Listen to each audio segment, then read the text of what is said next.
बिस्मिल्लाहिर्रहमानिर्रहीम।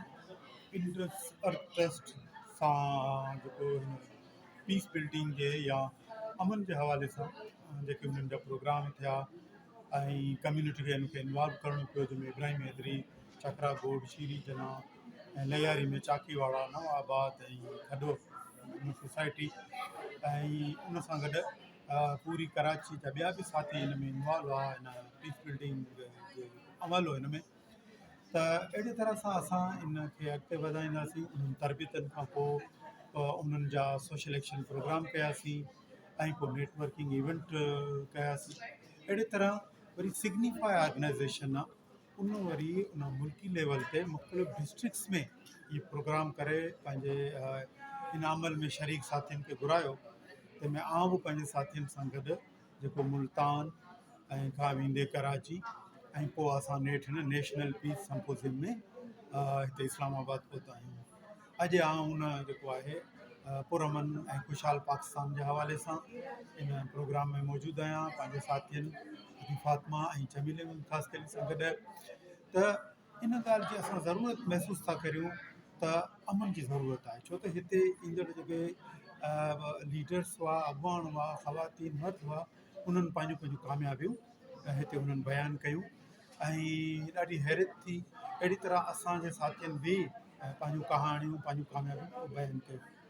त पाकिस्तान खे जेकॾहिं ख़ुशहाल करिणो आहे, पाकिस्तान खे कंहिं मक़ाम ते पहुचाइणो आहे, त असांखे अमन जे अमल खे जारी रखिणो पवंदो ऐं इनशाअल्लाह हिन इस्लामाबाद जे इन संपोज़ियम खां पोइ असां पंहिंजे इन अमल खे कंटिन्यू रखंदासीं ऐं कुझु तजवीज़ूं या कुझु पॉइंट्स तव्हांजे अॻियां थोरो पढ़ण जी बि कोशिशि कंदुसि।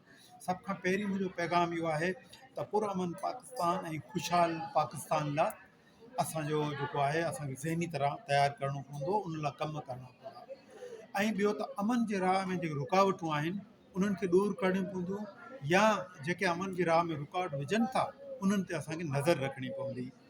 ज़ुल्म, नाबराबरी ऐं नाइंसाफ़ीअ सां असां इन ॻाल्हि खे तइ करे छॾियो आहे त माशरो असांजो हली नथो सघे ऐं असां कामयाबु नथा थी सघूं।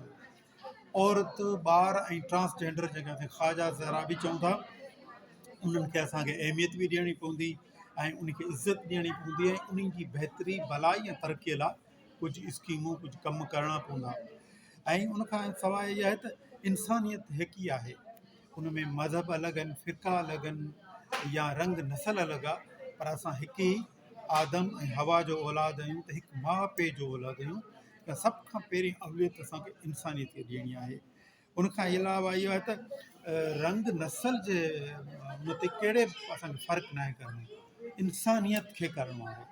आख़िरी ॻाल्हि जेका हिकिड़ो नंढिड़ो सिर्फ़ु वाक़ियो त कंहिं दोस्त सां जॾहिं आऊं उनजे प्रोग्राम में वियुसि, उन वटि महिमान हुउसि, त हुन मूंखे हिकु लफ़्ज़ चयो, मूंखे साईं तव्हां जेको आहे उहो हिते असांजे घर जी मानी खाईंदा आहियो होटल वारे जी?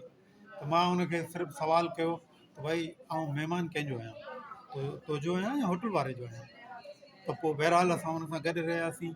त चवण जो मतिलबु आहे त असांखे पंहिंजे इलाइक़े खे, पंहिंजे शहरनि खे पुरअमन, मुल्क खे पुरअमन बनाइण लाइ गॾिजी रवादारी जो जेको सबक़ु आहे उनखे करिणो पवंदो, हिक ॿिए खे बर्दाश्त करिणो पवंदो।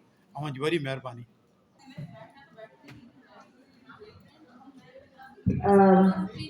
जैसे कि जाने का 2:15 बजे तक ब्रेक है।